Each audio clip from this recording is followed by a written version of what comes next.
ఏడాది క్రితం అధికారంలోకి వచ్చిన చంద్రబాబు నాయుడు గారి ఆధ్వర్యంలో అధికారంలోకి వచ్చిన కూటమి ప్రభుత్వం రావడానికి ముందు బరి తెగించి ఏదైతే డిక్లేర్ చేశారో మేము వస్తే రెడ్ బుక్ రాజ్యాంగం ఉంటుంది, రెడ్ బుక్ పాలన ఉంటుంది, ఏదో మాటలు చెప్తున్నాం అనుకున్నాం. కానీ దాని పర్యవసానాలు వచ్చినప్పటి నుంచి వాళ్ళు మొత్తం అన్ని వ్యవస్థలను భ్రష్టు పట్టించి, ముఖ్యంగా పోలీసు వ్యవస్థను, రెడ్ బుక్ రాజ్యాంగం అంటే ఎట్లుంటుంది, ఒక ప్రజాస్వామ్య దేశంలో ఒక రాష్ట్రంలో ఎట్లా ఇంప్లిమెంట్ చేయగలరు అనేది వరుస పెట్టి తప్పుడు కేసులు పెట్టడం ద్వారా ఆచరణలో చూపిస్తూ వచ్చారు. దానికి తాజాగా వైఎస్ఆర్ కాంగ్రెస్ పార్టీ సీనియర్ నాయకుడు మాజీ మంత్రి గోవర్ధన్ రెడ్డి గారు కూడా ఈ మధ్య గురయ్యారు. అంటే ఏదైనా కేసులో ఆధారాలుంటే దాని మీద ఎంతవరకైనా పోవచ్చు, ఎంతో కొంత పొగ ఉంటే నిప్పు ఉందని చెప్పి దాని మీద పోయి చేయడంలో కూడా అభ్యంతరం లేదు. కానీ అసలు ఏమీ లేకుండా కల్పిత కథలన్నీ కలపడము, ఓ స్క్రీన్ ప్లే తయారు చేయడము, పాత్రలు సృష్టించడం, వాళ్ళ ఎల్లో మీడియాలో ఒక వారం 10 రోజులు నెల రోజులు నడపడం, ఆ తర్వాత వాళ్ళని ఎక్కడో పట్టుకుని కన్ఫెషన్ అని రాసుకోవడం, ఆ తర్వాత దానికి సంబంధించి ఏదో సెక్షన్లు పెట్టి ఎఫ్ఐఆర్ తయారు చేయడం, అది 10 ఏళ్ల క్రితందో 5 ఏళ్ల క్రితందో ఎప్పుడైనా సరే ఆ కాగితాలన్నీ పెట్టేసుకుని ఈ పత్రికల్లో వచ్చినప్పటికంటే జనంలో మెదళ్లలోకి ఎక్కించిన విష ప్రచారంతో ఎక్కించినవన్నీ కథలన్నీ ఎక్కించి పట్టుకురావడం, జైల్లో వేయడం. అది సోషల్ మీడియాతో మొదలై నాయకులు అందరినీ తిరుక్కొని పరాకాష్ఠకి ఏదైతే భయపడుతున్నామో అది జరుగుతుంది. సామాన్య ప్రజలు కూడా దానికి పూర్తిగా ఇదే. ఒక్కసారి నీకు వ్యవస్థ దెబ్బతిన్నాక, విశృంఖలత్వం వచ్చాక, ఎవరికి జవాబుదారీతనం లేనప్పుడు ఏం జరుగుతుంది అనేది ఏడాది తర్వాత. దీనికి ఇలా వీళ్లు చేయడం వల్ల ఏదో సాధిస్తారనుకుంటే అది పొరపాటు. ఒక నెల రోజులో 2 నెలల్లో నాయకులను, కార్యకర్తలను, సోషల్ మీడియా యాక్టివిస్టులను జైల్లో పెట్టొచ్చు. కానీ బయటకు వచ్చేసరికి ఎలా తయారవుతున్నారంటే మరింత గట్టిగా తయారై వస్తుంది. వైఎస్ఆర్సీపీ మరింత బలపడుతోంది. భయము, బాధ ఏదంటే ఈ విశృంఖలత్వం పెరిగిన తర్వాత రాష్ట్రంలో ఓ సిస్టమ్స్ అలవాటు పడిన వ్యవస్థ, పోలీసు వ్యవస్థ, అది గాడి తప్పితే ఎట్లుంటుందనే ఫలితాలు మనం బీహార్లోనో ఆటవిక రాజ్యాల్లోనూ చూస్తాము. నిరంకుశత్వం ఉన్నప్పుడు ఎమర్జెన్సీ టైంలో చూశాం. ఇప్పుడు మళ్లీ అది రుచి చూపిస్తున్నారు. మళ్లీ వెనక్కు తెచ్చుకోవడం కష్టం. చంద్రబాబు నాయుడు గారికి అది తెలిసినట్లేదు. రెండవది, నువ్వు నాటిన విత్తనం ఈరోజు ఏదైతే రేపు దాని ఫలాలు ఎట్లుంటాయి అనేది కూడా ఆయన ఊహించట్లేదు. భయంకరంగా ఉంటాయి. ఇంత సింపుల్ అనుకోరా. కేసులు పెట్టొచ్చు ఎవడి మీదైనా, ఇద్దరు కలిసినా లేదా ఒకరిద్దరు ఫోన్లో మాట్లాడుకున్నా దాన్ని బేస్ చేసుకుని ఒకటి పట్టుకొచ్చి కాళ్ళు ఎరగొట్టి కన్ఫెషన్ రాయించుకుంటే వరుస పెట్టి 10 మందిని జైల్లో తోయొచ్చు, హెరాస్ చేయొచ్చు. ఏదంటే అది స్థానిక సంస్థల ఎన్నికల్లో చూశాం, ఈ మధ్య జరిగిన ఉప ఎన్నికల్లో, నిన్నటికి నిన్న తెనాలిలో చూశాం. కేసు ఏదైనా తప్పులు చేస్తే కేసు పెట్టచ్చు, తప్పులేదు. రోడ్డు మీద కూర్చోబెట్టి సినిమాల్లో కదా మనం చూసి భయం వేస్తుంటది, ఒళ్ళు గగురు పోస్తుంది. టాకీ డ్రెస్ వేసుకుని బూట్కాలు కళ్ళ మీద పెట్టి లాఠీలతో బాదుతున్నారంటే మళ్ళీ లాఠీ మార్చి లాఠీ. అసలు ఎక్కడున్నాం మనం? ఇదంతా దేని ఫలితం అంటే ఏడాది క్రితం వచ్చిన వీళ్ళ రెడ్ బుక్ పాలన ఫలితం.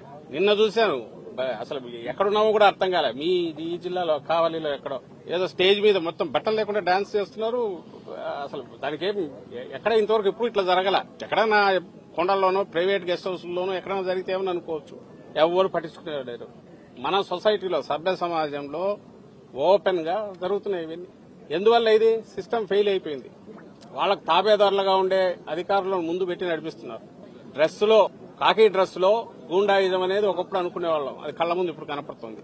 వాళ్ళు ఒకసారి అదుపు తప్పినాక వాళ్లకు వాళ్లే రాజులు అవుతారు. అప్పుడు ఏ వ్యవస్థ పనిచేయదు. చంద్రబాబు నాయుడు గారికి అది ఎక్కినట్లేదు. ఆయనకు గాని, ఆయన కొడుకు గాని, ఈ ప్రభుత్వానికి గాని ఏం పర్వాలేదు. వైఎస్ఆర్సీపీ బలమైన పార్టీ మరింత బలపడుతోంది. ఈయన ఎంత నొక్కాలని చూస్తే బంతిని గోడ కొట్టి ఎట్లా తిరిగి వస్తుందో అంతగా బలపడుతోంది. నేను ఇంతకుముందు అన్నట్టు మా వారి దానికంటే కూడా రాష్ట్రాన్ని ఎటు తీసుకు తాము ఈ చెప్పిన ప్రామిస్లు ఏదీ చేయలేక క్వశ్చన్ చేసే వాయిస్ ఎక్కడుంటే అక్కడ దాన్ని నొక్కడానికి, మిగిలిన వాడు ఎవడు గొంతు విప్పకుండా బెదరగొట్టడానికి టెర్రర్ క్రియేట్ చేశారు.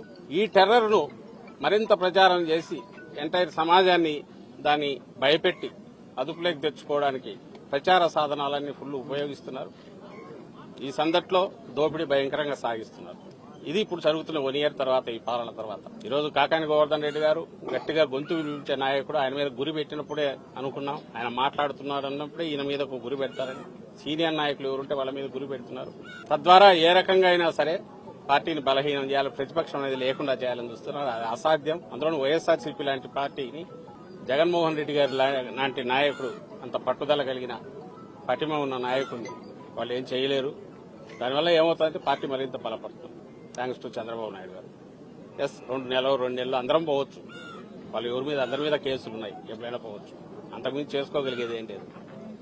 కానీ తనకు రాజకీయంగా ఇంకా పూర్తిగా ఉనికి లేకుండా చేయాలని ప్రజలు ఇప్పటికే ఏడాది తిరగక ఉంది. ఇది కూడా ఏ చరిత్రలో ఏ పార్టీకి ఇంత బలంగా ఫలితాలు తెచ్చుకొని విజయం సాధించిన ఆ కూటమి లేదా ఆ పార్టీకి ఇంత త్వరగా అయితే జనం ఆల్రెడీ దానికి పాడగట్టాలని డిసైడ్ చేసుకున్నారు. ఈ పాలనకు అనేది 1 ఇయర్ తర్వాతనే బయటకు రావడం అనేది బహుశా ఏ చరిత్రలో ఉన్నది ఇక్కడ జరుగుతుంది. దీని ఫలితాలు రాను రాను భయంకరంగా ఉంటాయి. ఇప్పటికైనా రియలైజ్ అయ్యి సిస్టమ్స్ గాడిలో తెచ్చుకోకపోతే ఆ తర్వాత దాన్ని మళ్లీ గాడిలోకి తీసుకురావడం అసాధ్యమైన విషయం ఆయన గుర్తించాలని ఆశిస్తున్నాం. గుర్తించకపోతే ఆయన కర్మ. వచ్చే కాలంలో ఎట్లుంటాయి ఫలితాలంటే ఇంకా భయంకరంగా ఉంటాయి. ఈ విషయం కూడా ఆల్రెడీ చెప్తూనే ఉన్నాం. ఎప్పటికైనా రియలైజేషన్ వస్తుందని రావాలని ఆ దేవుణ్ణి కోరుకుంటున్నాం. Thank you sir. ముఖ్యంగా రాష్ట్రం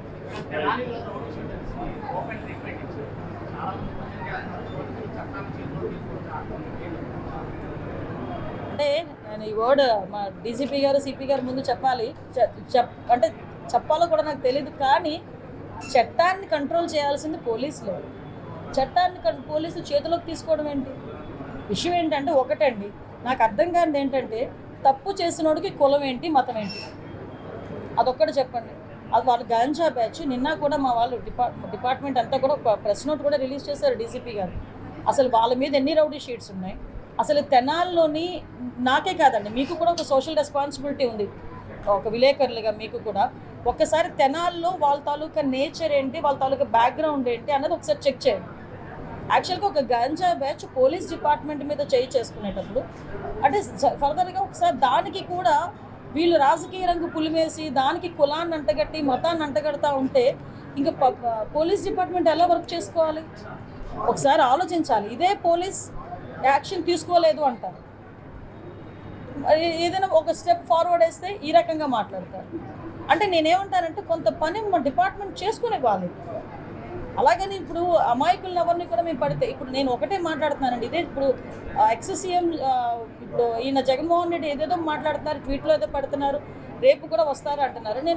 నేను డైరెక్ట్ క్వశ్చన్ అండి, డాక్టర్ సుధాకర్ అనే వ్యక్తి మాస్క్ అడిగిన పాపానికి నడి రోడ్డు మీద రెక్కలు విడిచి చొక్కా ఇప్పి కొట్టిన సందర్భం మర్చిపోయారా?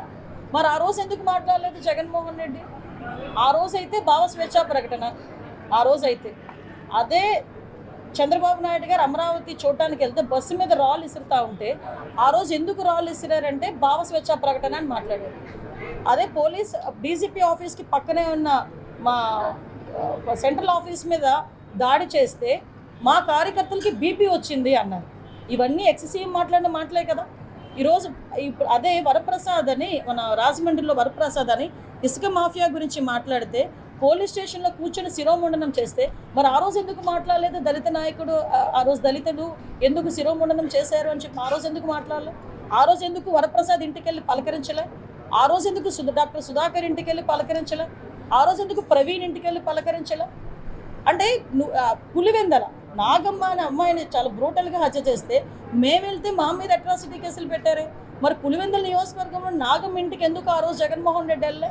ఈరోజు రాజకీయ లబ్ధి గురించి కులాలని మతాలని రెచ్చగొట్టడానికి మాత్రమే ఈరోజు తప్పు చేసిన వాడి ఇంటికి, అదేవిధంగా గాంజాయి బ్యాచ్ వాళ్ళ ఇంటికి వెళ్తున్నాడంటే అతని బ్యాక్గ్రౌండ్ ఏంటో మనం కూడా ఆలోచించుకోవాలి, ప్రజలు కూడా ఆలోచించుకోవాలి. చట్ట ప్రకారం ఏం చేయాలన్నా పోలీసులకే చెల్లుతుంది. ఏ పోలీస్ అయినా చట్ట ప్రకారమే చేయాలి, చట్ట ప్రకారమే చేస్తారు, చట్ట ప్రకారమే చేస్తున్నారు. సజ్జల గారికి ఆ అర్హత లేదు. ఎందుకంటే లాస్ట్ టైం సజ్జల గారి చేతిలో, లాస్ట్ హోమ్ మినిస్టర్ చేతిలో కానీ సీఎం చేతిలో కానీ పోలీస్ డిపార్ట్మెంట్ ఉండేది కాదు, సజ్జల గారి చేతిలో ఉండేది. ఆ రోజు పరదాలు కట్టుకొని మా టీడీపీ వాళ్ళందరినీ కూడా హౌస్ అరెస్టులు చేసుకొని ఆ రోజు గాడి తప్పిన పోలీస్ డిపార్ట్మెంట్ని ఈ సంవత్సర కాలంగా మా డీసీపీ గారు, మా సిపిలు, మా ఎస్పీలు, ఆఖరికి హోంగార్డ్ వరకు కూడా, అక్కడ స్థాయి నుంచి ఈ స్థాయి వరకు కూడా అందరూ వ్యవస్థని ఈరోజు కంట్రోల్లో తెచ్చుకొని లా అండ్ ఆర్డర్ సక్రమంగా చేసుకుంటున్నారు.